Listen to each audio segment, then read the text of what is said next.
Assalamualaikum warahmatullahi wabarakatuh. Salam. Mari dimulai.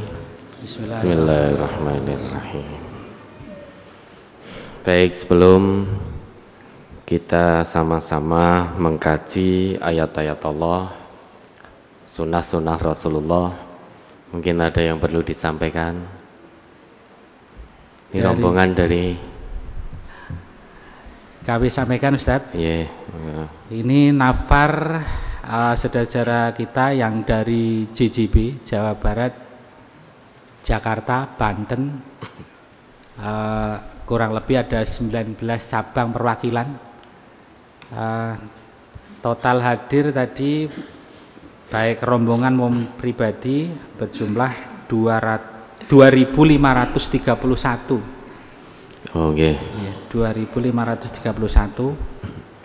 Namun mungkin ada saudara kita yang dari Oku, namun jumlah ini belum termasuk mungkin. Yang dari Sumatera Selatan berapa rombongannya? Ya. Rombongannya berapa? Jumlah totalnya yang nafar ke sini berapa?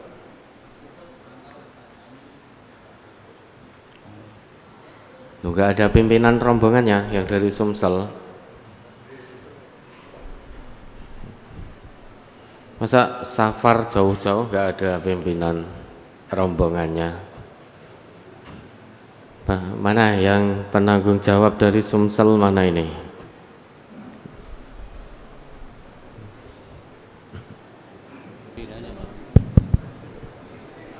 Nggih, Ustaz, untuk rombongan dari Sumsel totalnya 288.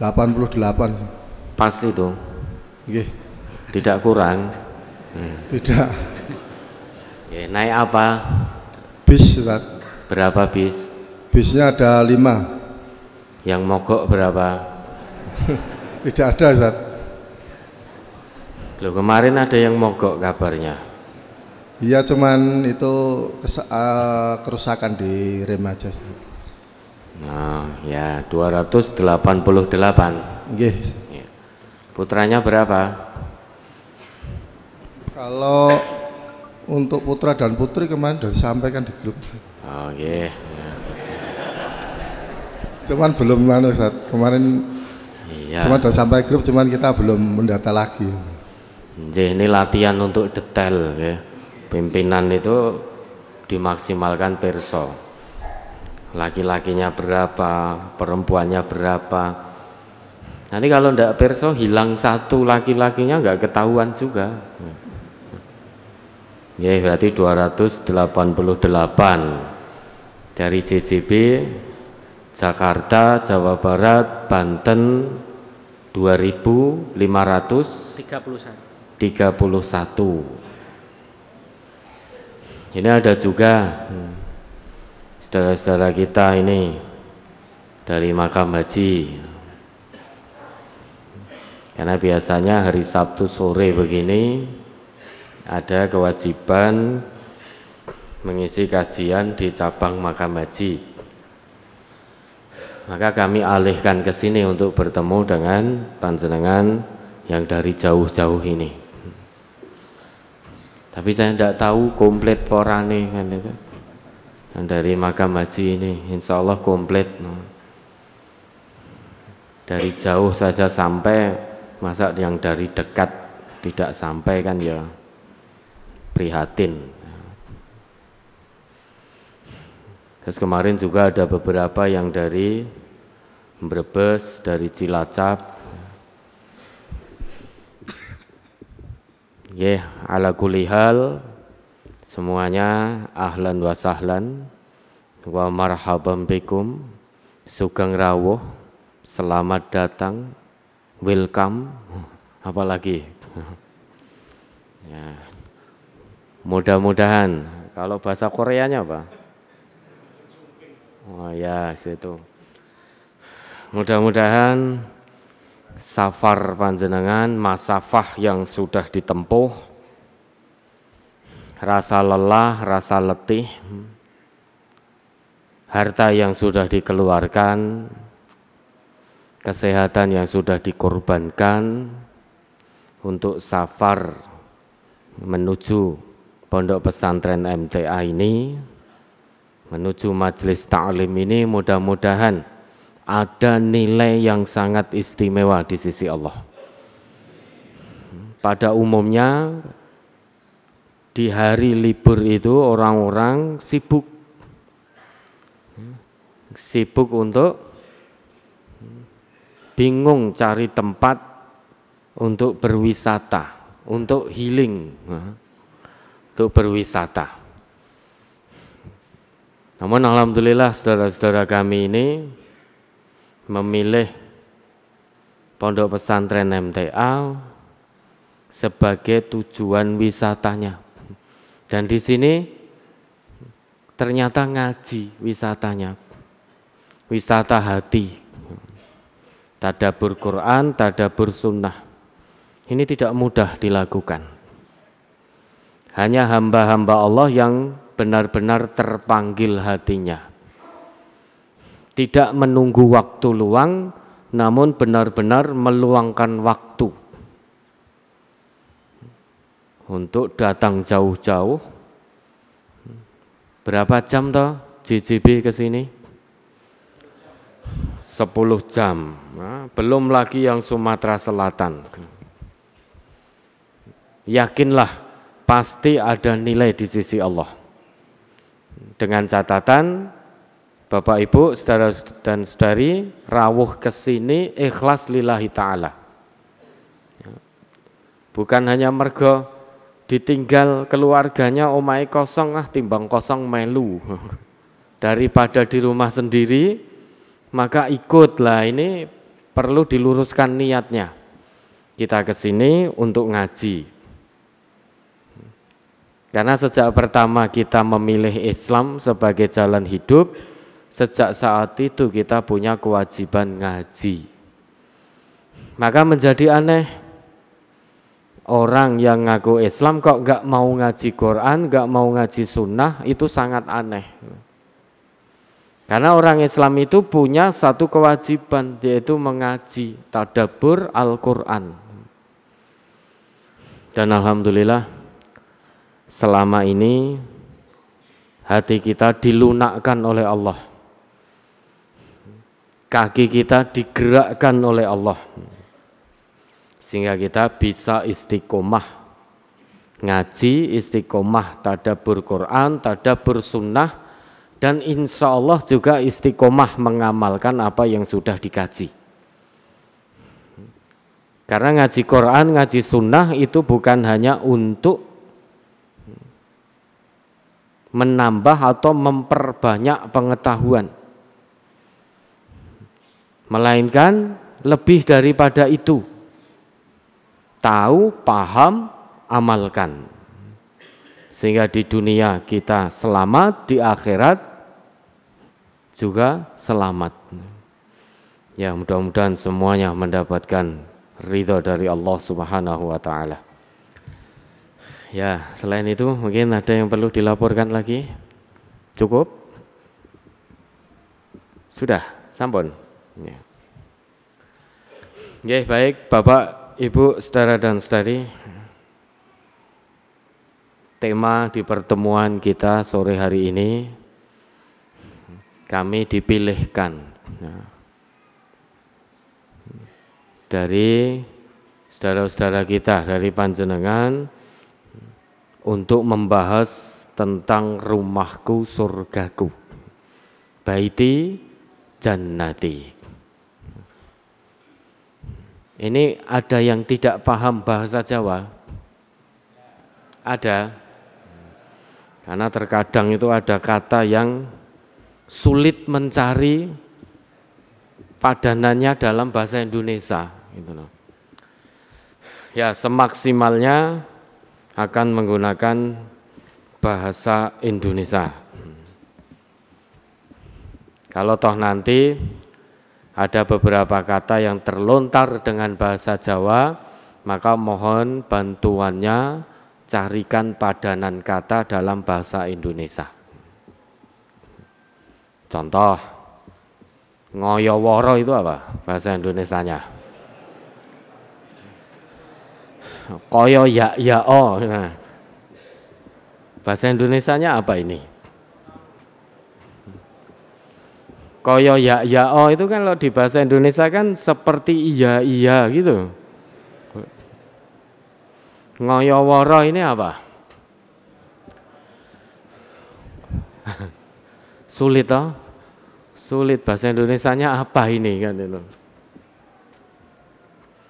Oke, baik Bapak Ibu, keluarga besar Majelis Tafsir Al-Quran yang saat ini dipilih oleh Allah bisa hadir, bisa rawuh di Pondok Pesantren Majelis Tafsir Al-Quran. Ya. Selamat datang, ahlan wa sahlan. Insya Allah panjenengan sudah keliling pondok. Belum? Sudah rawuh sejak pagi. Ya. Sudah keliling pondok. Ya inilah amanah yang Allah titipkan pada majelis kita. Sebuah pondok pesantren, tempat untuk kita mendidik, membina kader-kader calon penerus dakwah Quran dan Sunnah.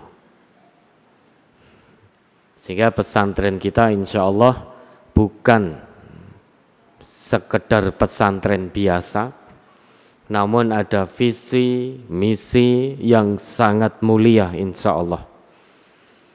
Kalau hanya sebatas seperti sekolahan biasa, tidak perlu berdiri pesantren. Dan alhamdulillah dari JJB sudah ada beberapa santri-santri yang dikirim di sini.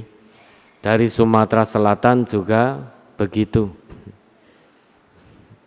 Mudah-mudahan apa yang kita lakukan sebagai wujud ikhtiar insani kita dan ilahi kita, mempersiapkan, mendidik, dan pada akhirnya melahirkan generasi-generasi penerus dakwah ini diijabahi oleh Allah dan diridhoi oleh Allah. Tidak pernah terbayangkan bahwa majelis tafsir Al-Quran oleh Allah akan diberi amanah, akan menjadi seperti ini, itu tidak pernah terbayangkan.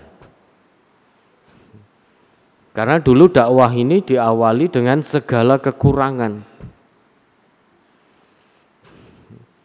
Diawali dengan segala kekurangan. Kekurangan finansial apalagi. Namun karena keikhlasan dari pendahulu kita, mujahadah, kesungguhan, kesabaran beliau-beliau ini, maka syarat untuk mendapatkan pertolongan Allah menjadi terpenuhi. Sehingga Allah turunkan pertolongannya. Dan sampai hari ini Majelis Tafsir Al-Quran tersebar di seluruh wilayah Indonesia, kurang lebih 604 cabang dan perwakilan. Dan jika Allah menghendaki dan mengizinkan, insya Allah akan segera diresmikan perwakilan dan cabang baru sejumlah kurang lebih 142.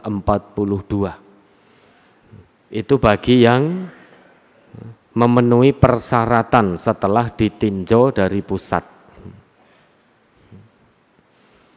Namun perlu kita perhatikan, bukan banyaknya yang penting, bukan kuantitasnya yang penting, namun kualitas yang utama.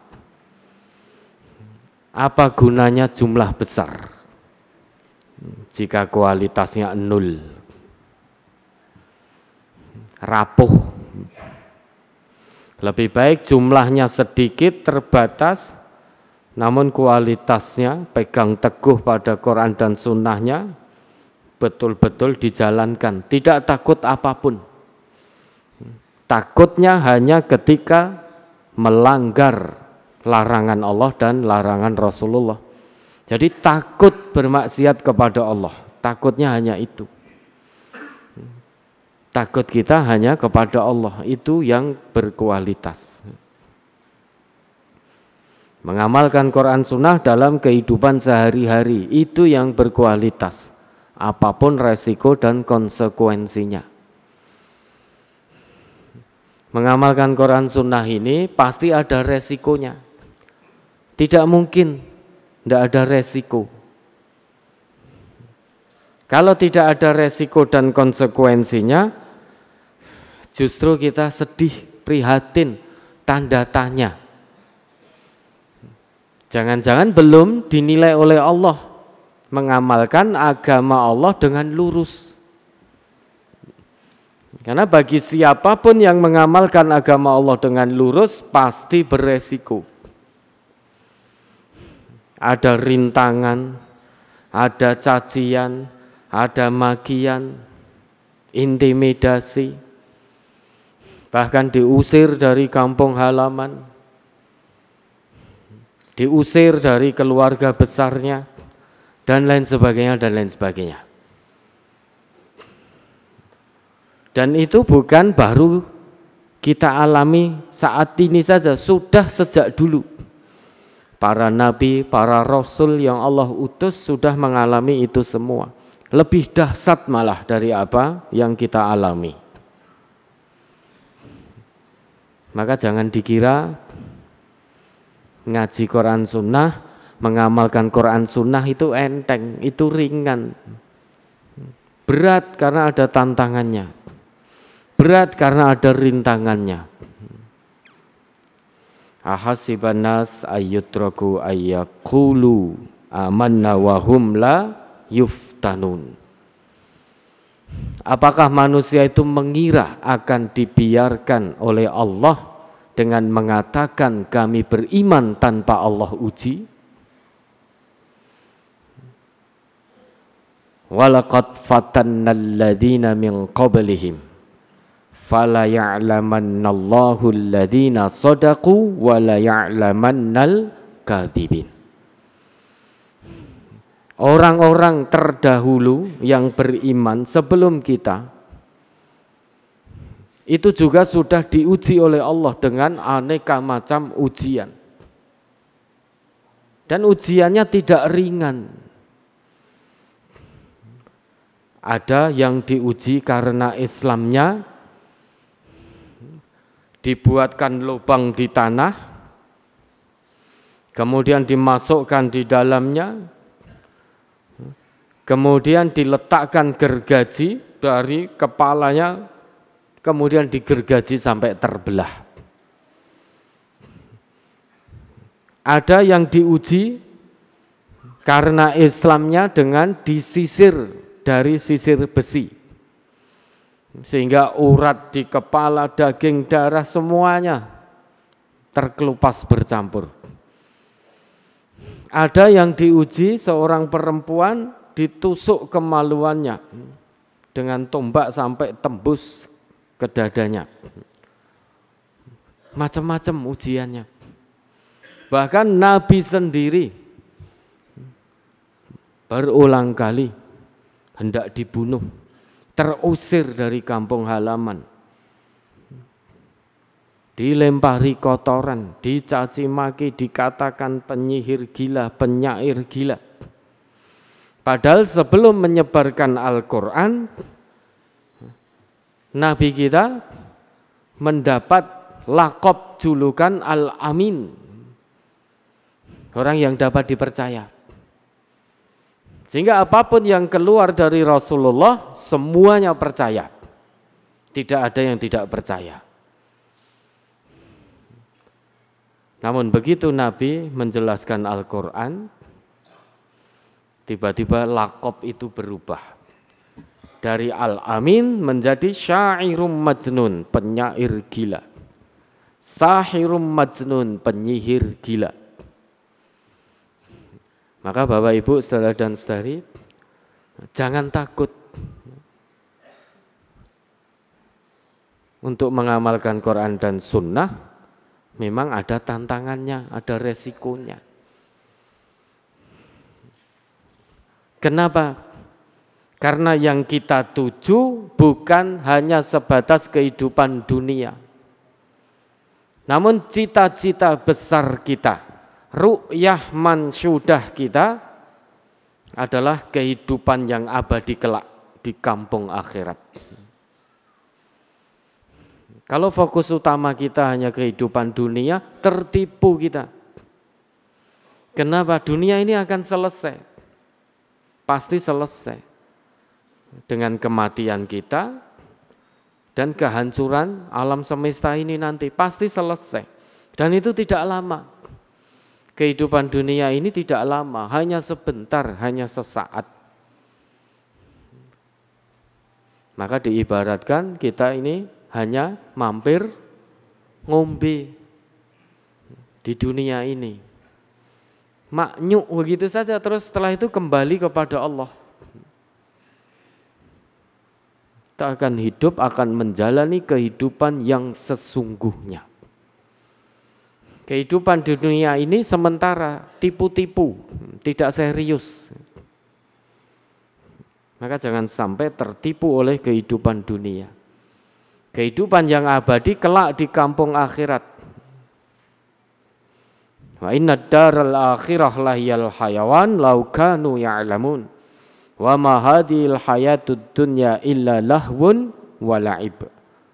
Wa inna daral akhirah lahiyal hayawan law kanu ya'lamun. Kehidupan dunia ini isinya hanya senda gurau dan permainan, enggak ada yang serius. Enggak ada yang serius, enggak ada yang abadi. Hari ini kita bersedih, besok kita bahagia. Besok kita di PHK, besoknya lagi dapat pekerjaan. Begitu seterusnya. Hari ini kita hidup, besok kita mati. Atau hari ini kita sehat, besok kita sakit. Maka isinya hanya senda gurau dan permainan, enggak ada yang abadi. Wa inna daral akhirah lahiyal hayawanu law kanu ya'lamun. Dan sesungguhnya kampung akhirat lahiyal hayawan, itulah kehidupan yang sesungguhnya. Law kanu ya'lamun, andai kata manusia itu mengetahui. Maka kita orang-orang Islam yang istiqomah ngaji tentu tidak akan tertipu oleh dunia. Kalau sampai tertipu, rugi kita, rugi dunia, rugi akhirat. Makanya sore hari ini kita bertemu dengan satu tema yang disodorkan pada kami, rumahku surgaku. Dan sudah kita sepakati pertemuan kita di hari ini akan terjadi 2 sesi. Ini sesi pertama,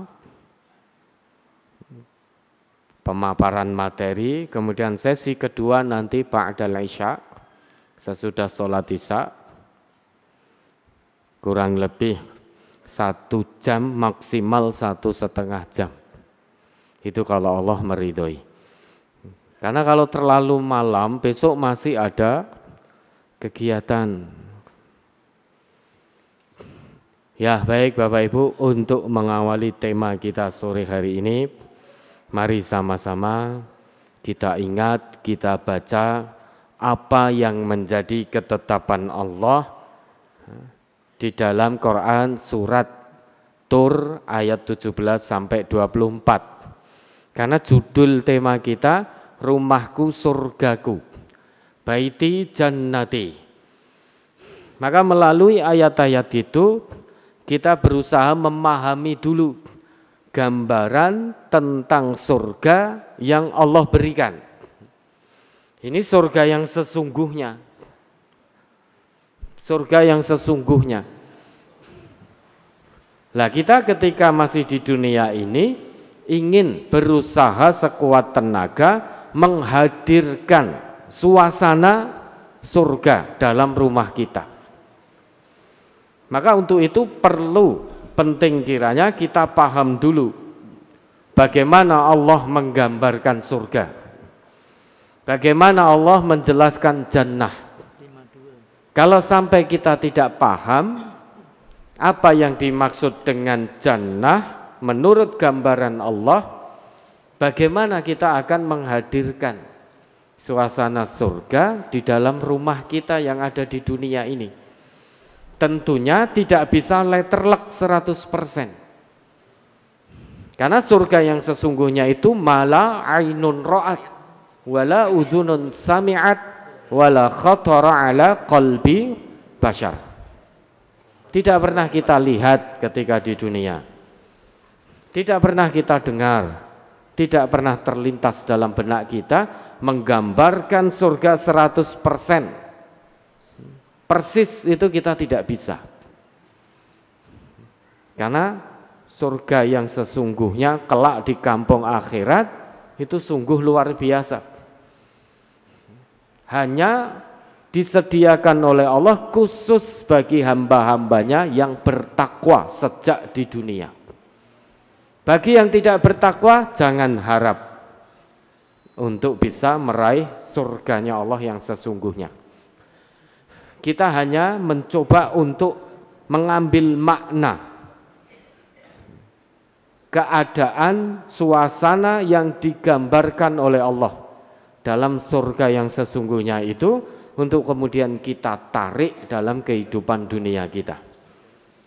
Dan kita usahakan suasana itu hadir di tengah-tengah rumah kita masing-masing. Jangan rumah tetangga, ya, rumah kita masing-masing. Ya, baik, mari dibaca itu ayat, beberapa ayat agak panjang. Quran surat Tur surat ke-52 ayat 17 sampai 24.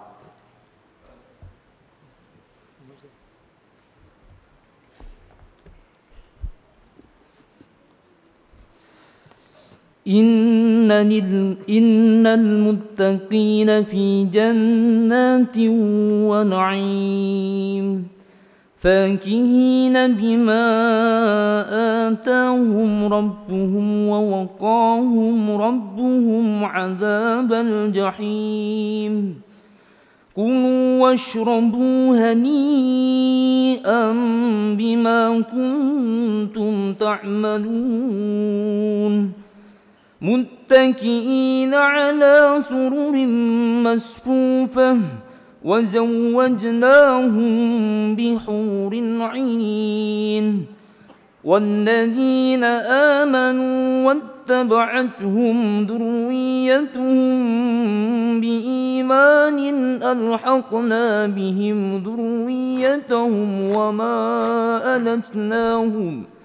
وما ألتناهم من عملهم من شيء كل امرئ بما كسب رهين وأمددناهم بفاكهة ولحم مما يشتهون يتنازعون فيها كأسا لا لهم فيها ولا تأثيم ويطوف عليهم غلمان لهم كأنهم لؤلؤ مكنون. Artinya, sesungguhnya orang-orang yang bertakwa berada dalam surga dan kenikmatan. Mereka bersukaria dengan apa yang diberikan kepada mereka oleh Tuhan mereka, dan Tuhan mereka melihara mereka dari azab neraka. Dikatakan kepada mereka, makan dan minumlah dengan enak sebagai balasan dari apa yang telah kamu kerjakan. Mereka bertelekan di atas dipan-dipan berderetan, dan kami kawinkan mereka dengan bidadari-bidadari yang cantik bermata jeli. Dan orang-orang yang beriman dan yang anak cucu mereka mengikuti mereka dalam keimanan, kami hubungkan anak cucu mereka dengan mereka, dan kami tiada mengurangi sedikit pun dari pahala amal mereka. Tiap-tiap manusia terikat dengan apa yang dikerjakannya. Dan kami beri mereka tambahan dengan buah-buahan dan daging dari segala jenis yang mereka ingini. Di dalam surga mereka saling memperebutkan piala atau gelas yang isinya tidak menimbulkan kata-kata yang tidak berfaedah dan tiada pula perbuatan dosa. Dan berkeliling di sekitar mereka anak-anak muda untuk melayani mereka, seakan-akan mereka itu mutiara yang tersimpan. Ya, sudah dapat gambarannya. Ini gambaran surga yang sesungguhnya, yang dijelaskan oleh Allah. Suasananya kita coba hadirkan di tengah-tengah rumah kita. Sebelum kelak jika Allah mengizinkan kita akan berada di surga yang sesungguhnya. Namun suasana surga bisa kita hadirkan di tengah-tengah keluarga kita. Di ayat 17 Allah tegaskan innal muttaqina fi jannati wa na'im. Ingat, surga identik dengan takwa. Surga identik dengan takwa.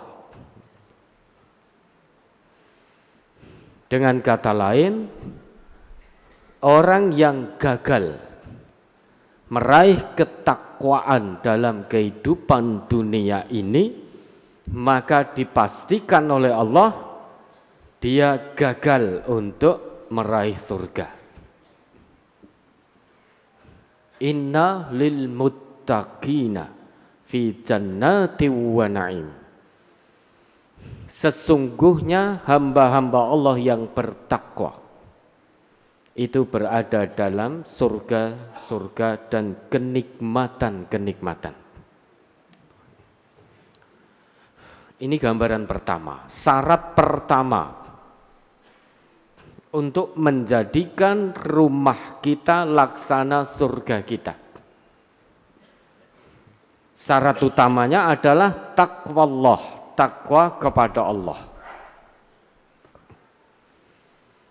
Biar nanti suasananya, kalau seluruh penghuni rumah itu bertakwa kepada Allah, maka suasana berikutnya dia akan nyaman, akan nikmat, akan tenang di dalam rumah itu.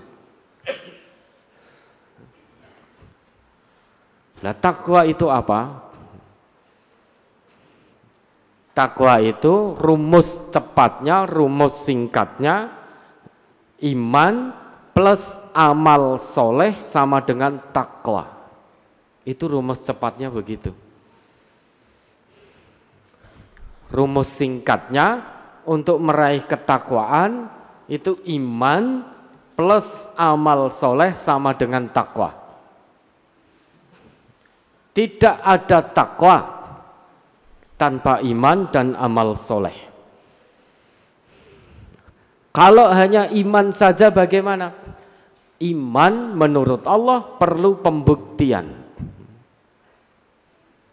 Kalau kita mengaku beriman, mana buktinya? Sehingga kalau hanya sebatas ngaku iman saja, tidak mau membuktikan dengan amal soleh, maka tidak bisa menjadi sama dengan takwa. Karena adanya hanya pengakuan iman. Bahkan disetempel oleh Allah, iman orang yang seperti ini kadzib, imannya dusta. Ngaku beriman kok tidak mau beramal soleh, maka imannya kadzib. Seperti orang-orang munafik. Orang munafik itu lesannya mengaku iman, namun hatinya jauh dari keimanan. Hati yang jauh dari keimanan mustahil beramal soleh. Amal solehnya hanya untuk riya, untuk pamer. Maka imannya kadzib, dusta. Amal soleh saja, amal baik saja, satu amal, satu perbuatan oleh Allah tidak disebut sebagai amal soleh tanpa landasan keimanan. Maka banyak orang-orang yang tidak beriman kepada Allah alias kafir. Wah, kita nyebut kata kafir sensitif kok sekarang ini. Padahal itu sebutan paling halus. Kenapa? Karena Allah yang memberikan. Banyak orang yang tidak beriman kepada Allah, berbuat kebaikan, namun kebaikannya di sisi Allah tidak disebut soleh. Maka di sisi Allah hanya seperti sarab, seperti fata morgana. Dia mengira mendapatkan sesuatu seperti orang kehausan, melihat nun jauh di depannya seperti ada air. Begitu didekati ternyata air tidak ada. Orang yang melakukan satu kebaikan tanpa landasan iman kepada Allah, dia mengira dengan kebaikan yang dilakukan akan mendapatkan pahala dari Allah. Namun begitu nanti sampai di hadapan Allah ternyata tidak dapat apa-apa. Bagaimana mungkin Allah akan memberikan pahala kebaikan sedang dianya tidak beriman kepada Allah, tidak mengakui Allah sebagai Tuhan yang esa. Maka konsep dasar takwa dalam Quran iman plus amal soleh. Maka Bapak Ibu bisa cek dalam Quran. Kata iman selalu bergandeng, beriringan dengan amal soleh. Entah amal solehnya berupa sholat, puasa, zakat, saling nasihat menasehati, infak, sedekah, berbakti pada orang tua, dan lain sebagainya, dan lain sebagainya. Bahkan di dalam satu surat yang sering kita gunakan dalam sholat kita, karena suratnya pendek, dan kita sholat suka dengan surat itu, wal asr, innal insana lafi khusr, wal asr, demi masa, kullu waqtin yu'asiruna fahuwa asrun. Setiap waktu yang meliputi kita maka itu disebut asrun. Jadi wal asri itu bukan demi waktu asar, bukan. Kullu waqtin, setiap waktu, yu'asiruna, yang meliputi kita, fahuwa asrun, maka dia disebut asar. Maka setiap detik, setiap menit, jam, hari, pekan, bulan, tahun, itu semuanya asrun. Innal insana lafi khusr. Sesungguhnya setiap manusia benar-benar dalam keadaan yang sangat merugi. Setiap manusia. Innal insana, karena pada kata insanun di situ ada alif lam. Kita sedikit belajar bahasa Quran ya. Sedikit saja, tidak usah banyak-banyak. Nanti kalau terlalu banyak saya pusing, jenengan juga pusing. Al-insan, ada alif lamnya. Kalau tidak ada alif lam disebut insanun. Tapi kalau ada alif lamnya disebut al-insanu, tanwinnya hilang. Alif lam di situ berfungsi lil istighraq, untuk mencakup semua jenis manusia. Entah laki, entah perempuan, kita hanya sebut laki dan perempuan loh ya. Karena Allah hanya ciptakan ini, hanya dzakar dan unsa. Allah tidak ciptakan selain dua ini. Allah enggak ciptakan mukhonnas, laki-laki yang berlagak seperti wanita, itu Allah nggak ciptakan itu. Tapi Allah hanya ciptakan adzakar wal unsa. Jadi al-insan di situ mencakup semua jenis manusia tanpa kecuali. Kalau kita berhenti sampai kata al-insan saja. Mau tua, mau muda, setengah tua, setengah muda. Laki-laki, perempuan, kaya, miskin, ganteng, setengah ganteng, orang ganteng, cantik, setengah cantik, dan lain sebagainya. Selama wujudnya manusia dijamin oleh Allah benar-benar dalam keadaan yang sangat merugi. Illa, datang istisna, pengecualian. Illalladzina amanu wa amilus solihat, iman dan amal soleh. Illalladzina amanu, yaitu al-iman, iman. Wa amilus solihat, amal soleh. Ternyata ada yang tidak merugi dari jenis manusia. Siapa itu? Orang-orang yang mengaku iman dan pengakuan imannya dibuktikan dengan amal soleh. Baik dengan ucapan maupun perbuatan. Itu orang yang tidak merugi. Maka kalau ada orang ngaku iman tidak mau beramal soleh, mustahil, tangeh lamun rumahnya punya suasana seperti suasana surga, mustahil. Ini syarat mutlak, tidak bisa ditawar. Syarat mutlak tidak bisa ditawar, kan jelas sekali di situ. Innal muttaqina fi jannati wa na'im. Surga identik dengan takwa. Orang yang bertakwa akan mendapatkan kenikmatan demi kenikmatan, ketenangan demi ketenangan di surga Allah. Lah makanya kalau suasana rumah kita ingin seperti surga, maka usahakan untuk meraih ketakwaan di sisi Allah. Jika ketakwaan itu bisa diraih, maka rumah itu akan penuh dengan aneka kenyamanan, aneka kenikmatan. Naim akan hadir dalam rumah kita. Suami istri tidak cekcok. Suami ketika di luar rumah pengen cepat pulang, rindu segera ketemu istrinya, anak-anaknya. Istri di rumah juga rindu dengan kedatangan suaminya. Tidak pernah ada cekcok.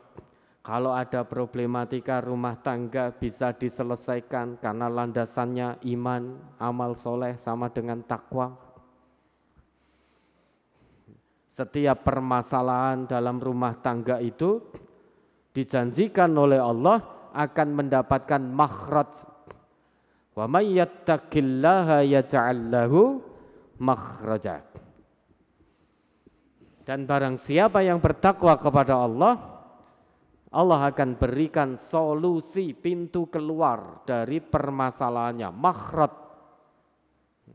Pintu keluar, solusi dari setiap permasalahan. Makhraj di situ tanpa alif lam, berarti dia nakiroh, sifatnya umum. Maka masalahnya apapun, Allah pasti berikan solusinya.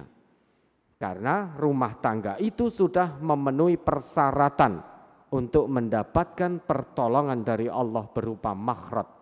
Persyaratannya yaitu takwa.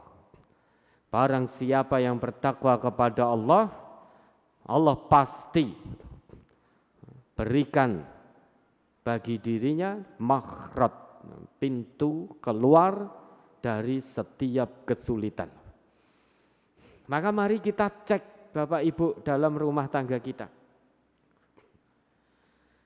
Ada satu masalah kok tidak kunjung ada jalan keluar. Siapa yang salah? Cek ketakwaan kita kepada Allah. Tidak usah nyalahkan orang lain. Tapi cek ketakwaan kita. Suami istri ribut-ribut. Kemudian ada masalah, tidak pernah ada solusi. Bukan masalahnya yang salah, tetapi takwa kita yang bermasalah. Karena kalau kita meraih ketakwaan di sisi Allah, janji Allah makhraj terbentang luas, terurai masalah itu. Wa yarzuqhu min haitsu la yahtasib.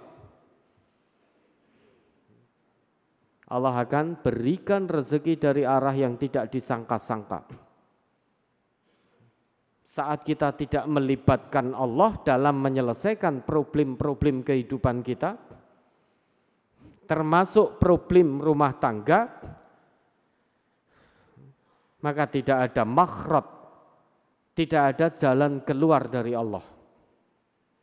Tapi jika kita melibatkan Allah, terus bergantung hanya kepada Allah di setiap permasalahan yang sedang kita hadapi,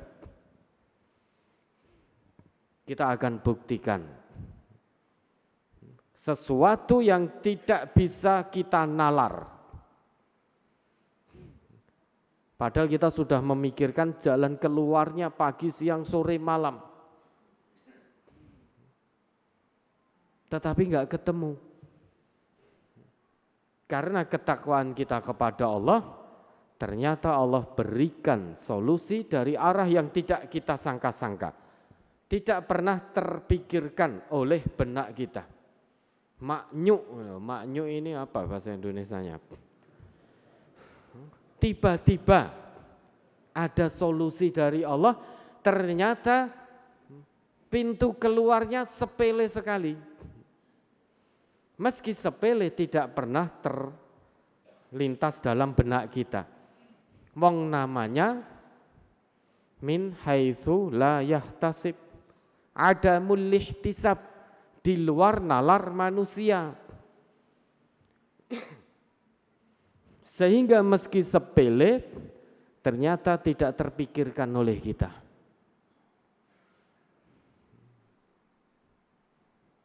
Ini kalau kita terus melibatkan Allah di setiap permasalahan yang kita hadapi. Maka cek sejauh mana ketakwaan kita kepada Allah. Kenapa satu masalah belum selesai, datang masalah kedua.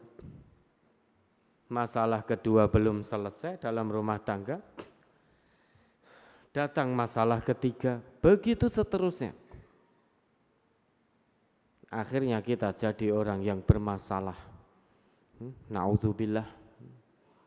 Akhirnya stres, depresi. Ya tahu, orang Islam mau stres. Orang Islam punya Allah, punya Quran, punya sunnah, punya suri toladan, yaitu Rasulullah, kok stres, kok depresi. Apa yang dipikirkan? Kenapa tidak mau rujuk pada Quran?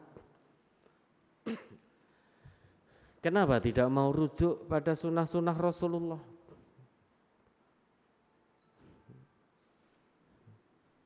Ini syarat utama yang tidak bisa kita tawar. Nah, ini mohon izin, intonasi agak turun sedikit nih.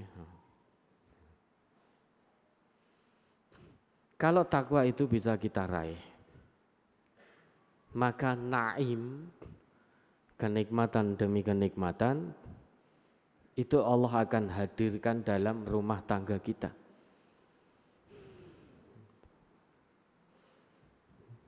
Lah bagaimana cara meraih ketakwaan? Yang pertama,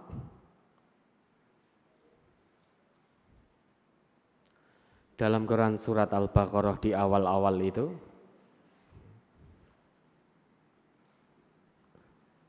dzalikal kitabu la raiba fihi hudal lil muttaqin alladzina yu'minuna bil ghaibi wa yuqimunas shalah. Iman dulu kepada Allah tanpa ragu,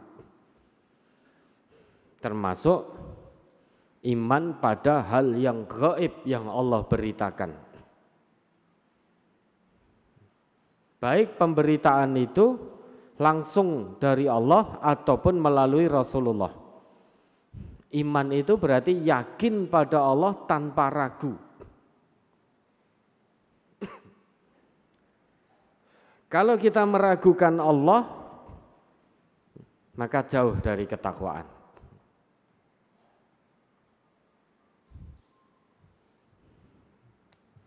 Setelah beriman kepada Allah tanpa ragu, pembuktian iman kita dibuktikan dengan amal soleh. Di ayat itu salah satu atau hal pertama dan utama untuk pembuktian iman selain iman pada hal yang gaib, datang amal soleh berikutnya, yaitu sholat.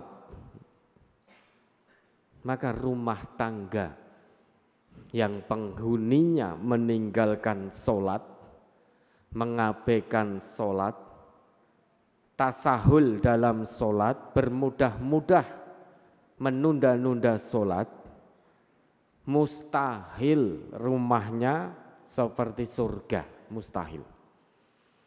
Karena surganya Allah hanya akan dihuni oleh orang-orang yang sholat. Maka kalau ada rumah tangga, di situ ada yang tidak sholat, maka jauh keluarga itu, rumah tangga itu seperti suasana surga yang Allah gambarkan.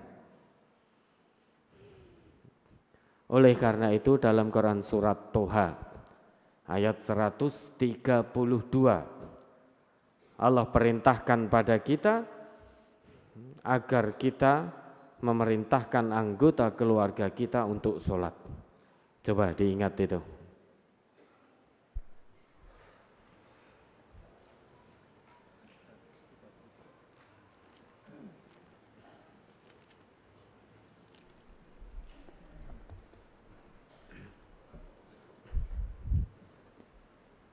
Quran surat 20 Toha ayat 132.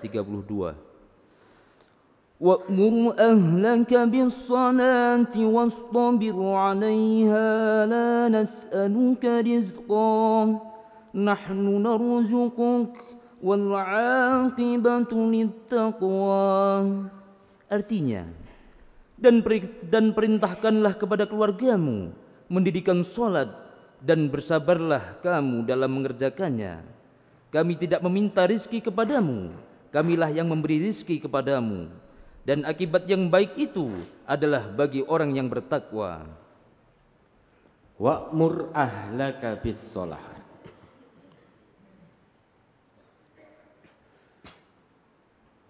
Dan perintahkanlah keluargamu untuk mendirikan sholat. Wastabir 'alaiha.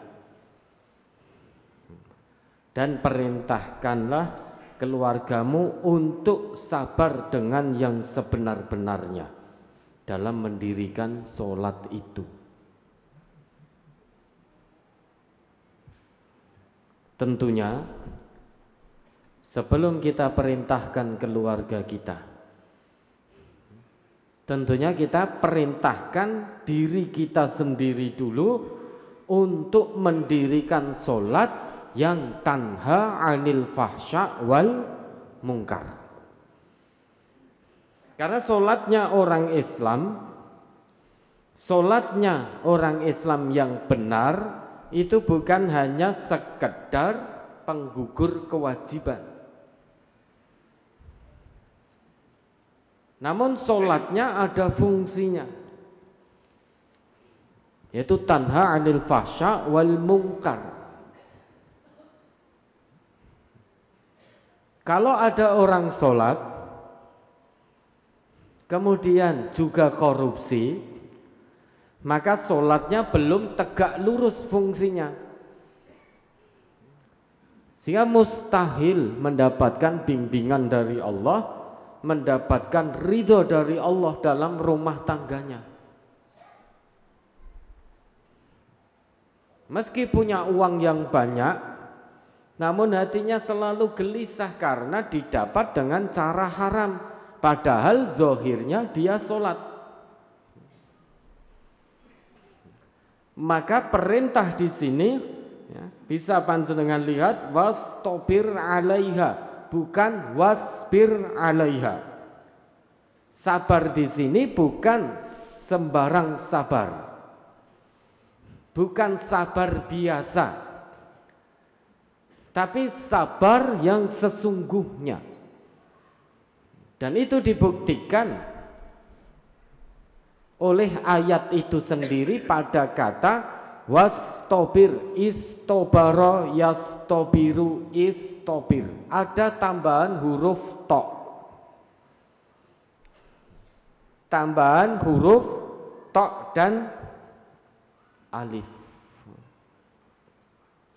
Wastobir. Kalau sabar biasa itu sobaro. Mbah sabar apa ya? Kakeknya sabar, mosok kakeknya sabar. Kalau sabar biasa sobaro. Lebih sabar lagi istobaro. Makanya bukan sabar biasa. Dalam menjaga sholat, mendirikan sholat supaya tanha 'anil fahsya wal munkar, itu butuh kesabaran ekstra, kesabaran yang lebih, 2 kali sabar, 2 kali lipat. Karena ada kaidah dalam bahasa Arab, ziyadatul mabna tadullu ala ziyadatil makna. Bertambahnya bangunan dalam satu kata itu bertambah pula, bertambah dalam maknanya. Kalau sobaro dengan istobaro,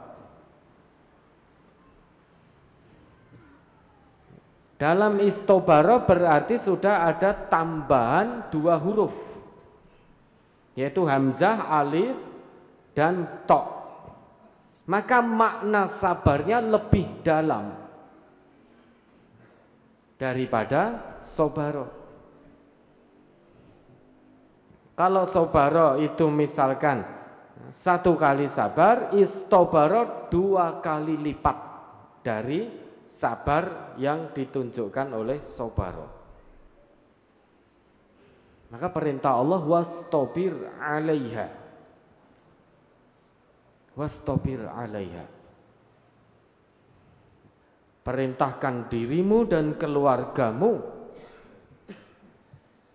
untuk mendirikan sholat dan benar-benar sabar dalam mendirikan sholat itu, sehingga fungsi sholatnya tegak lurus betul, tanha 'anil fahsya wal munkar betul. Kalau itu terwujud, maka kenikmatan demi kenikmatan sejak di dunia ini sudah Allah berikan. Nahnu narzukuka, kan begitu kata Allah. Kalau kamu sholat, seluruh anggota keluargamu sholat dan benar-benar sabar dalam mendirikan sholat itu, maka janji Allah, nahnu narzukuka, akan kami berikan rezeki, kami anugerahkan rezeki dalam keluargamu itu, dalam rumah tanggamu itu, dengan aneka kenikmatan-kenikmatan. Rezeki kita didekatkan oleh Allah, Sehingga kita tidak nyari rezeki genteongan. Pagi, siang, sore, malam, lembur terus, nggak punya waktu untuk ngaji. Pagi, siang, sore, malam kerja terus, nggak punya waktu untuk ke masjid.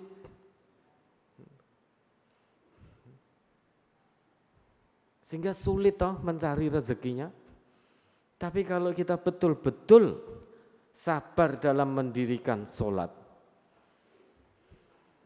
maka Allah datangkan rezeki, dekatkan rezeki, mudahkan rezeki kita. Sehingga kita kerja, ya masih Allah berikan keleluasaan waktu untuk ngaji. Kita kerja, masih Allah beri keleluasaan waktu untuk menunaikan sholat jamaah di masjid. Yang namanya rezeki itu Bapak Ibu bukan hanya uang. Kita sudah tertipu dengan pepatah orang yang mengatakan uang segalanya. Sehingga kita tertipu. Kalau tidak punya uang, dikiranya Allah tidak memberi rezeki pada kita. Kalau kita berpikir rezeki itu hanya uang, ini sering kita tanyakan. Di Ahad pagi, kita lemparkan pada jamaah. Panjenengan punya uang yang sangat banyak, ini pilih mana? Hanya 2 pilihan, jangan pilih yang ketiga loh ya.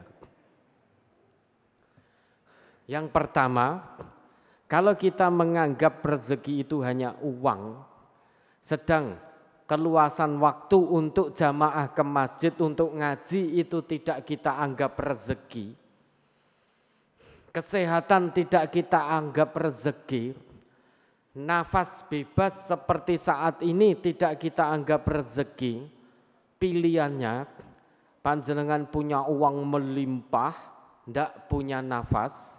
Itu pilihan pertama. Atau pilih tidak punya uang tetapi masih punya nafas.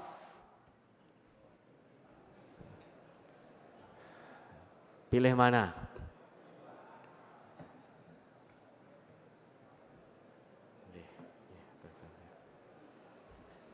Pilihan pertama, punya uang melimpah, bermiliar-miliar,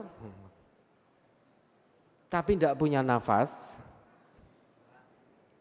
berarti apa? Mati.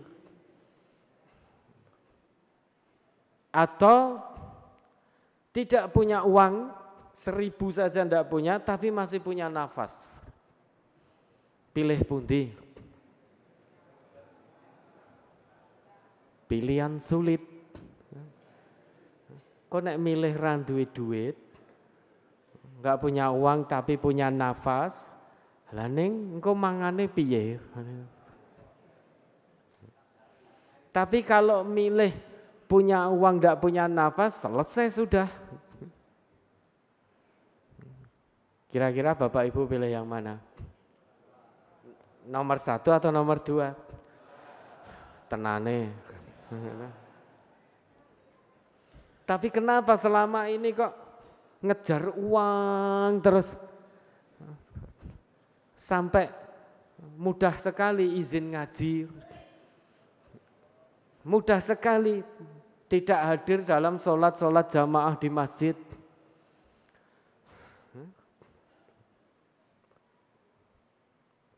Lisanul mu'min la yuwati qalbahu wa qalbul mu'min la yuwati lisanahu.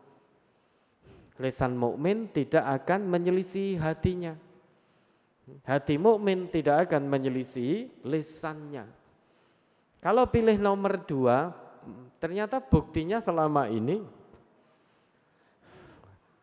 apalagi nanti mendekati hari raya, nggak ada lemburan, cari lemburan. Bos, nggak ada lemburan toh bos. Saya mau lembur. Itu yang terjadi. Apalagi panjenengan insan-insan metropolitan. Waktunya habis di jalan, berangkat kerja, matahari belum ada, pulang juga tidak ada matahari. Berangkat gelap, pulang gelap. Namun demikian jangan sampai mata hati ikut-ikutan gelap.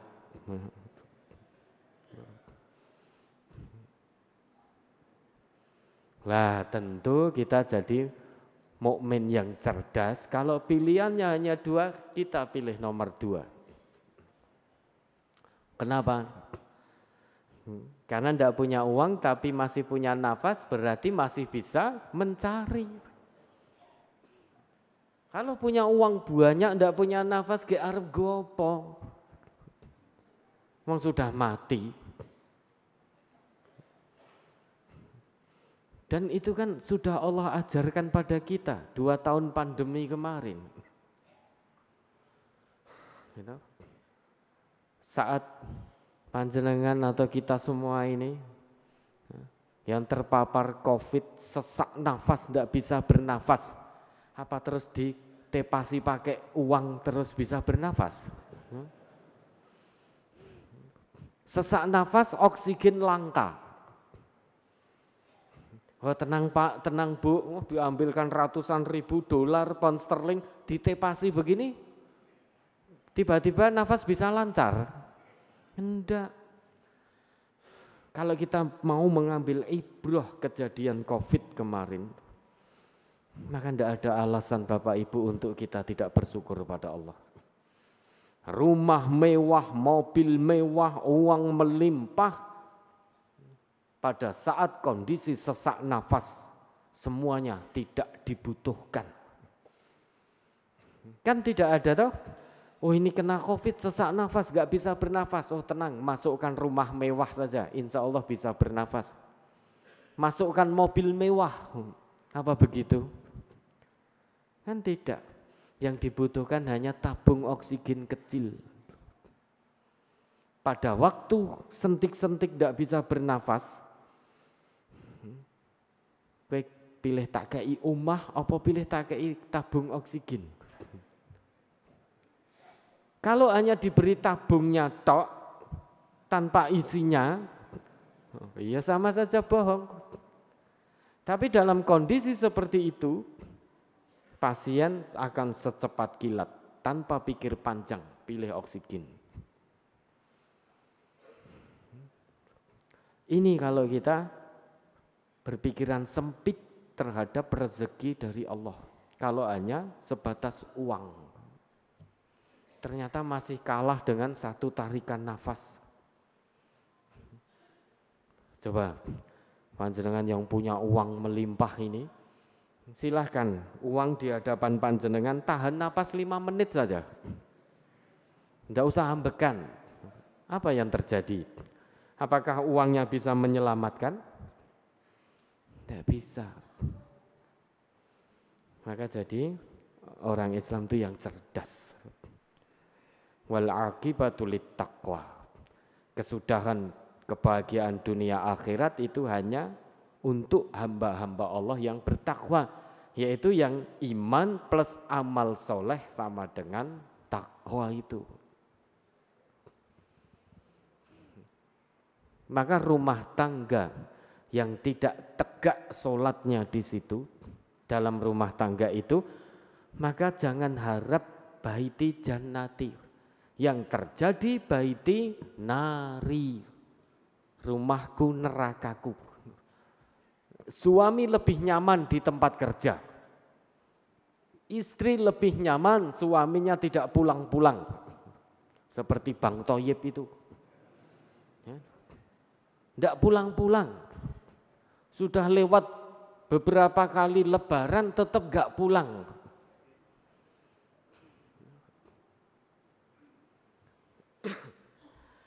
Begitu suami pulang, lihat anak istrinya masuk rumah, baru masuk rumah auranya sudah marah-marah. Istrinya juga begitu. Begitu mendengar suaminya pulang, langkah kaki suaminya dia dengar, langsung merasa tidak nyaman. Lagi ngopo dadak mulih. Sing ngakon mulih ya sapa? Apalagi pulang tidak bawa uang. Pun Mas, jangan pulang tanpa uang. Beda kalau rumah tangga itu penghuninya tegak lurus sholatnya. Begitu suami pulang, masuk rumah saja, uluk salam, ucap salam dulu. Assalamualaikum. Akan turun berkah di situ. Karena Nabi yang ngendika, kalau kamu masuk rumah, ucapkanlah salam. Takunu barakatan alaika wa ala ahli baitika. Ucapan salam itu akan mendatangkan berkah untukmu dan keluargamu. Begitu belum pulang, istrinya sudah tahu nanti suami pulang jam sekian. Maka istrinya mempersiapkan betul untuk menyambut kedatangan suami tercinta. Ini suaminya tenan, dudu suami tonggone. Tapi kalau rumah tangga yang tidak tegak sholatnya, istri lebih nyaman di dalam dekapan suami tetangga, suami lebih nyaman berada di samping istri tetangga. Karena makanya rumahnya jadi nerakanya. Tidak ada naim, tidak ada ketenangan di situ. Padahal ayat berikutnya ini atur tadi fakihina bima atahum rabbuhum wa waqahum rabbuhum adzabal jahim. Orang yang bertakwa itu di surganya Allah itu bersukacita atas apa yang Allah berikan. Karena takwa. Nah, kita tarik suasana surgawi ke dalam rumah kita. Dengan takwa maka kita akan sukacita di rumah tangga kita. Keadaan tenang, keadaan nyaman, jauh dari bentuk kemaksiatan. Kenapa? Karena dijaga oleh Allah. Wa waqahum rabbuhum adzabal jahim. Tuhan mereka yaitu orang-orang yang bertakwa menjaga mereka dari siksa neraka. Berarti rumah tangga orang yang bertakwa dijaga oleh Allah dari segala macam bentuk kemaksiatan dan kedurhakaan. Kita cek rumah tangga kita. Masihkah ada kemaksiatan yang kita lakukan atau anggota keluarga kita lakukan? Kalau masih ada, berarti baiti jannati itu belum sepenuhnya bisa kita wujudkan. Namun jangan putus asa. Terus diusahakan, berproses. Untuk kemudian menjadi baiti jannati. Kalau masih ada yang melakukan kemaksiatan, kedurhakaan kepada Allah dan Rasul, diingatkan, diarahkan, diluruskan, digandeng tangannya lagi. Untuk berjalan bersama-sama, beriringan, bergandengan tangan, meniti jalan yang Allah ridhoi. Kalau ternyata setiap hari yang masuk dalam perut kita itu berasal dari sesuatu yang haram, maka mustahil rumah tangga kita menjadi surga kita. Mustahil. Nafkah didapat dengan cara haram, mustahil rumahnya suasananya seperti surga. Karena surga itu tidak kenal haram. Calon-calon penghuni surgawi, dia tidak akan melakukan perbuatan yang diharamkan oleh Allah atau memakan sesuatu yang diharamkan oleh Allah maupun Rasulnya. Itu calon-calon penghuni surga yang sesungguhnya. Maka kalau ingin mendapatkan ketenangan dari Allah, dijaga dari kemaksiatan dalam rumah tangga itu, berbahagia dengan pemberian Allah, bersukacita, qanaah. Qanaah, bersyukur atas apa yang telah Allah anugerahkan, syaratnya adalah takwa. Kulu washrabu hani'am bima kuntum ta'malun. Makanlah, minumlah dengan lezat, dengan enak, dengan senang atas apa yang telah kamu kerjakan. Makanlah, minumlah dengan enak atas ketakwaan yang telah kamu lakukan, atas kesabaran yang ekstra untuk mendirikan sholat. Makanlah, minumlah dengan enak. Ini kan menggambarkan suasana, kalau kita tarik dalam rumah tangga, suasana yang begitu harmonis dalam rumah tangga kita. Suami, istri, anak-anak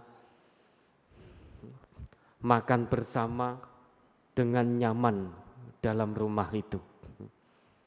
Tidak harus mewah. Makan apa yang Allah beri hari itu, dimakan oleh keluarga itu dengan lezat. Lezatnya makanan itu tidak harus mewah, tidak harus kepiting, tidak harus tengkleng, tidak harus sate kambing. Orang makan tapi hatinya kosong dari iman dan amal soleh, kosong dari ketakwaan. Meski lauknya enak, dia merasa tidak lezat. Hasil korupsi, hati gelisah. Tapi beda dengan orang, misalkan seorang buruh atau karyawan, abang-abang pengayuh becak, namun hidupnya dipenuhi dengan ketakwaan, dia hanya makan nasi kucing saja. Kalau di Solo ini dikenal dengan nasi kucing, itu luar biasa nikmatnya. Begitu makan bisa glegeken coba. Tidak ada beban. Habis itu bisa sare dengan nyenyak. Padahal hanya beralaskan tikar atau beralaskan koran. Bisa molet, glegeken, molet, tidur dengan nyenyak. Kenapa? Karena takwa, harmonis hubungan dalam keluarga. Makanlah, minumlah, ini kan gambaran keharmonisan dalam keluarga. Banyak kok suami tidak mau makan bersama anak istri di rumah, lebih senang makan di luar. Begitu sampai rumah, istri kecewa. Sudah disiapkan sedemikian rupa, jawabnya ketus, wes mangan. Saya sudah makan, apalagi masakanmu, enggak asin blas, orang nganggo uyah, enggak pakai garam, enggak pakai gula, enggak pakai ini, panganan dewi. Masak seperti itu, kamu yang masak enggak enak, saya yang suruh makan. Makanya banyak suami yang pilih makan di luar. Tidak nyaman makan di rumah. Karena memang tidak tegak sholat di situ. Atau ya sholat tapi belum berfungsi tanha anil fasya wal mungkar, belum fungsi. Makanya yang ada suami marah pada istri, istri marah pada suami. Suami lempar piring ke istri, istri lempar gelas ke suami. Malah lempar-lemparan. Suami banting pintu, istri banting kulkas.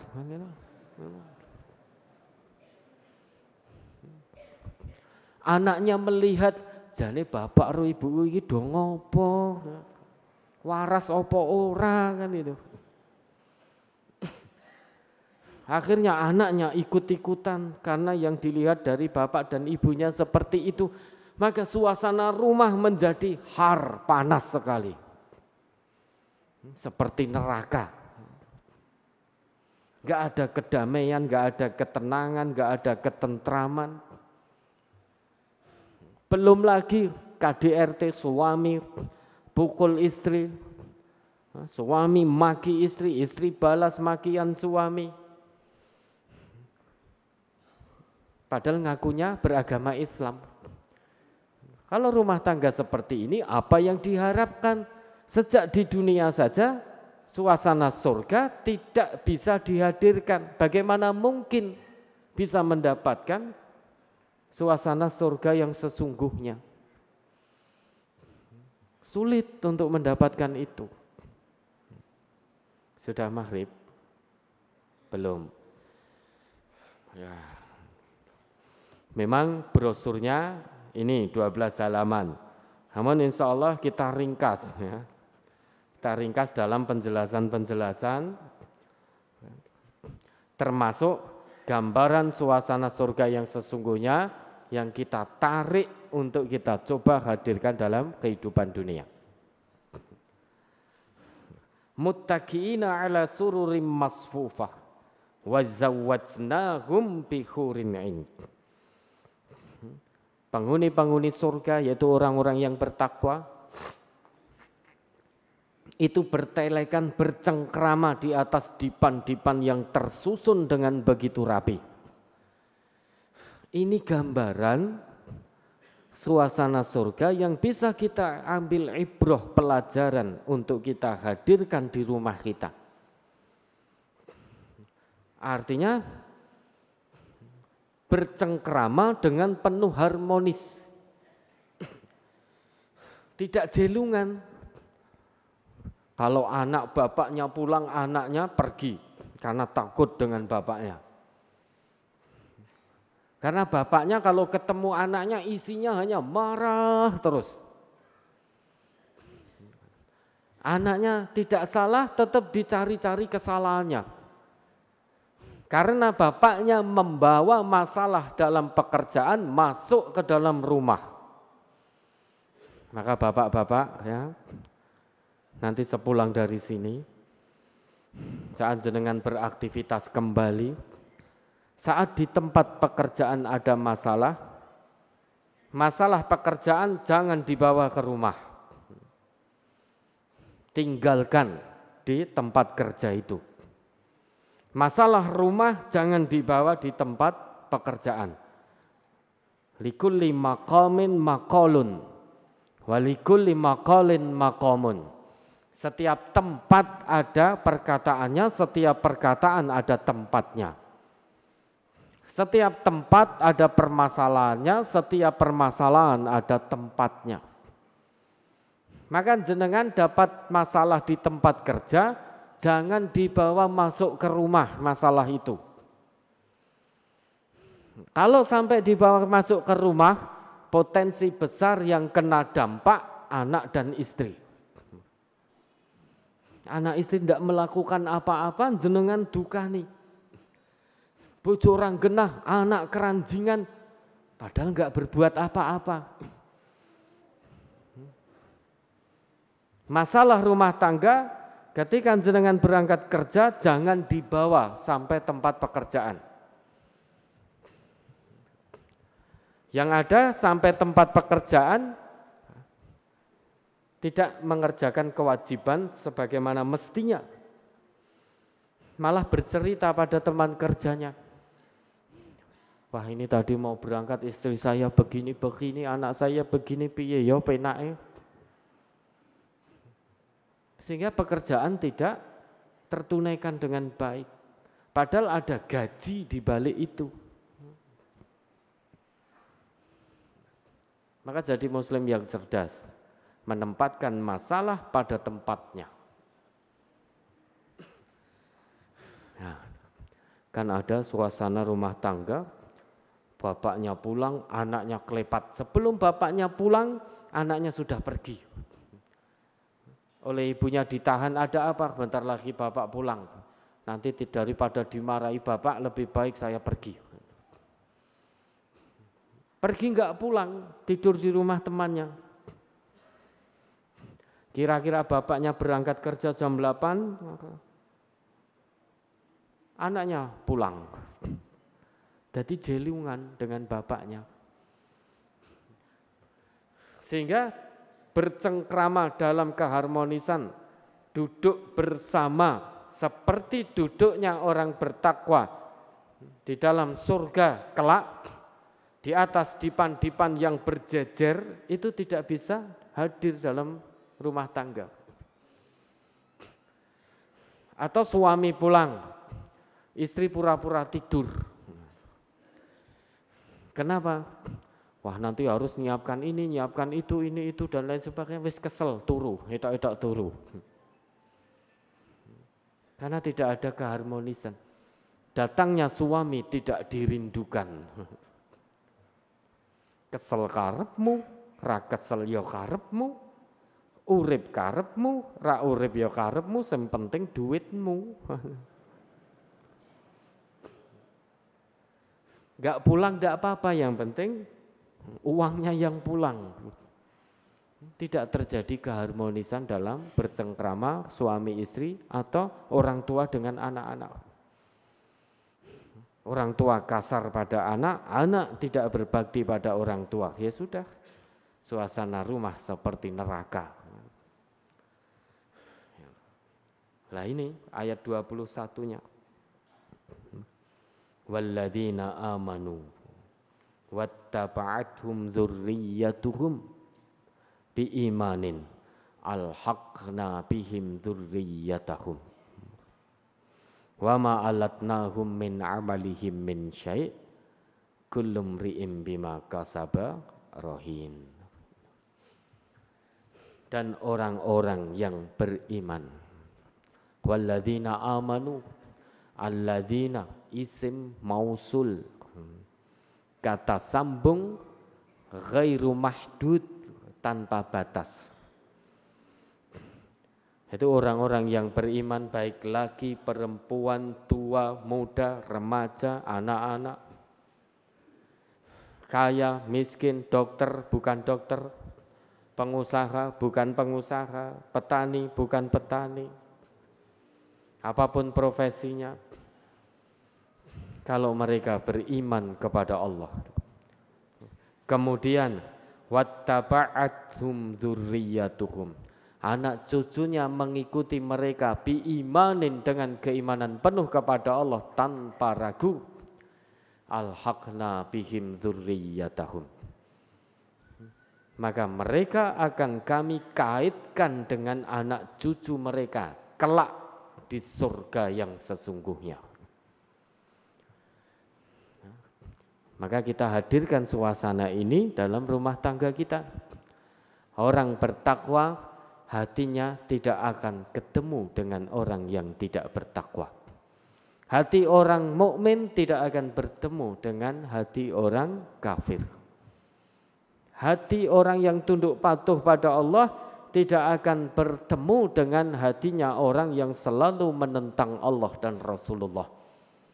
Sekalipun mereka itu bapak-bapaknya, anak-anaknya, saudara-saudaranya, keluarga besarnya, kalau mereka menjadi penentang-penentang Allah, maka hati orang yang bertakwa tidak akan pernah bisa bertaut dengan mereka.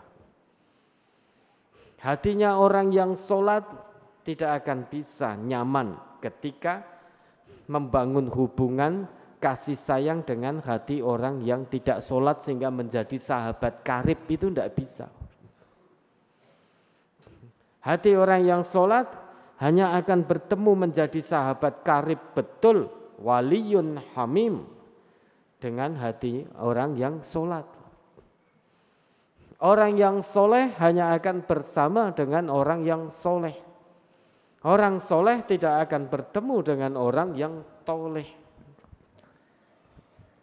Ini kata Allah. Jadi orang yang bertakwa akan dikaitkan dengan orang yang bertakwa. Walladzina amanu wattaba'athum dzurriyyatuhum biimanin alhaqna bihim dzurriyyatahum. Alhaqna bihim dzurriyyatahum. Kami akan bersamakan dengan anak cucu mereka yang mengikuti jejak mereka dengan penuh keimanan kepada Allah. Kalau kita hadirkan dalam rumah tangga kita, andai kata anak kita ini tidak sholat dan menjadi penentang Allah, penentang Rasulullah, la tajidu qauman yu'minuna billahi wal yaumil akhir yuwadduna man hadallahu wa rasulahu walau kanu aba'ahum, dan seterusnya itu. Allah saja dilawan, Allah saja ditantang, neraka saja ditantang. Lah untuk apa kita berkasih sayang? Meskipun itu anak kandung kita. Diingatkan tidak mau, diseru untuk tobat tidak mau, tangguh yang Allah berikan tidak diambil dengan baik. Lah untuk apa kita berkasih sayang dengan orang-orang yang menjadi musuh Allah? Sekalipun itu anak kandung kita. Kemudian wa amdatnahum bi faqihati wa lahmim mimma yashtahun. Sudah adzan? Ya. Ini sudah adzan, ya. Pemaparan materi dianggap selesai. Nanti di sesi kedua kita akan tanya jawab. Ini sudah masuk pertanyaan dari panjenengan. 32 pertanyaan.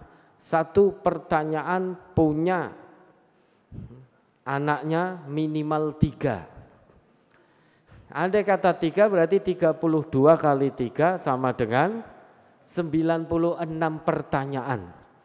Kira-kira selesai tidak? Sulit untuk selesai. Maka pertanyaan yang nanti malam belum terjawab, insya Allah akan kita jawab berikutnya di kajian Ahad pagi. Apakah Ahad pagi besok? Bukan. Ahad pagi berikutnya. Maka disimak nanti Ahad paginya dengan baik. Ada 96 pertanyaan. Semuanya butuh hadis, butuh ayat. Mudah-mudahan Allah memberi kemudahan. Kalau pengen selesai, jenengan di sini sampai hari Ahad depan. Itu insya Allah selesai nanti. Ya, jadi singkatnya Bapak Ibu, Baiti Jannati, rumahku surgaku, ini idaman setiap muslim dimanapun. Seorang yang ngaku beragama Islam, meski dia tidak sholat, dia juga punya cita-cita Baiti Jannati. Padahal orang yang tidak sholat, meski punya cita-cita Baiti Jannati, mustahil rumahnya akan terwujud. Sudah tahu mustahil, tetapi dia tetap punya cita-cita itu. Nah, maka kita orang Islam yang ngaji, kita usahakan.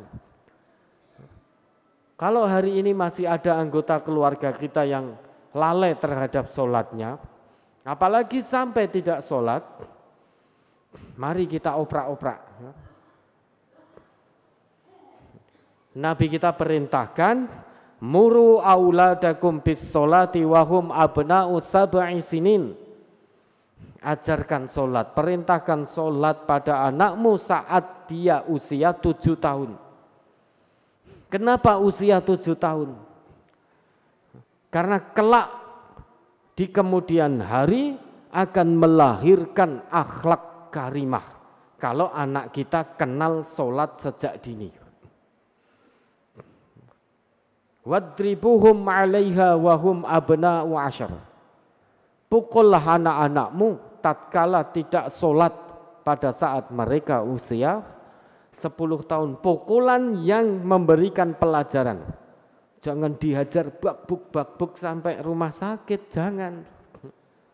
Tapi pukulan yang membekas dalam jiwa anak kita. Kenapa? Karena sholat ini urusan yang sangat besar di hadapan Allah. Ini hubungan seorang hamba dengan Allah. Kalau hubungan dengan Allah saja buruk, mau menemui apa pasti celaka dunia akhirat. Kunci sukses seseorang, kunci selamatnya seseorang dunia akhirat itu dilihat dari seberapa baik hubungannya dengan Allah, yaitu dalam arti sholatnya baik atau buruk. Orang yang sholatnya tegak, tanha anil fasya wal mungkar, pasti rumahnya tidak seperti kuburan, hening. Orang yang sholatnya tegak dalam rumah tangga itu, pasti dalam keluarga itu, rumah tangga itu akan terdengar qiraatul Quran, bacaan-bacaan Al-Quran. Maka kalau ingin mendapatkan suasana damai, suasana surga dalam rumah tangga kita, damai, harmonis, sejuk, tenang, tentram, maka perdengarkan bacaan-bacaan Al-Quran. Bukan dari murotal, boleh dari murotal, tetapi yang dimaksud dalam hadis Nabi itu bacaan Quran yang kita baca dari lisan kita. Maka dulu ada aturan bagi warga MTA. Dalam sehari ini semua anggota keluarga bertemu, bapak, ibu, dan anak-anaknya. Pilih waktunya, terserah. Entah ba'da maghrib atau ba'da subuh atau ba'da isya. Di situ semaan, menyimak Quran. Bapaknya baca, habis itu ganti ibunya, habis itu ganti anaknya satu persatu. Istiqomah seperti itu. Tapi nidom itu entah kemana sekarang. Padahal belum dicabut. Kita yang mencabut diri sendiri, tidak mau istiqomah. Memang segala sesuatu kebaikan itu yang sulit istiqomahnya. Kalau ngaku iman saja mudah, tapi istiqomah dalam keimanan yang sesungguhnya itu yang sulit.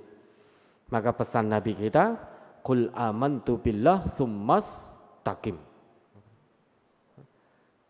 Katakan aku beriman kepada Allah, kemudian istiqomahlah.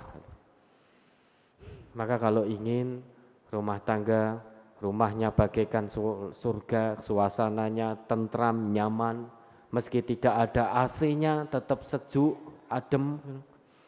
Banyak rumah yang ada AC-nya tetapi hawanya panas. Kenapa? Karena tidak tegak sholat penghuninya, karena tidak terdengar bacaan-bacaan Quran, karena tidak mengamalkan isi-isi Al-Quran.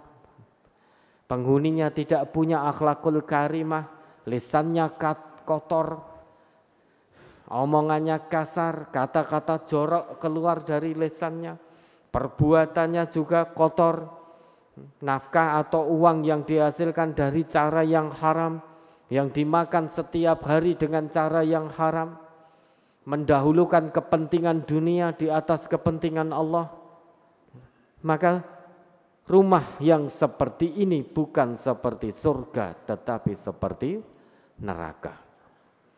Mudah-mudahan Allah berikan kemudahan kita semua untuk mengamalkan apa yang menjadi warisan Nabi kita, yaitu Al-Quran dan Sunnah, dengan keimanan sepenuh hati tanpa ragu sedikit pun, sehingga dengan demikian suasana surgawi bisa kita hadirkan dalam rumah tangga kita, sehingga betul-betul baiti jannati, sehingga kelak berawal dari rumah di dunia yang laksana surga ini, dari akhlaknya, dari kemudian tutur lisannya yang baik, pola pikirnya yang baik, nafkahnya yang halal dan thayyib, mendahulukan kepentingan Allah di atas kepentingan dunia.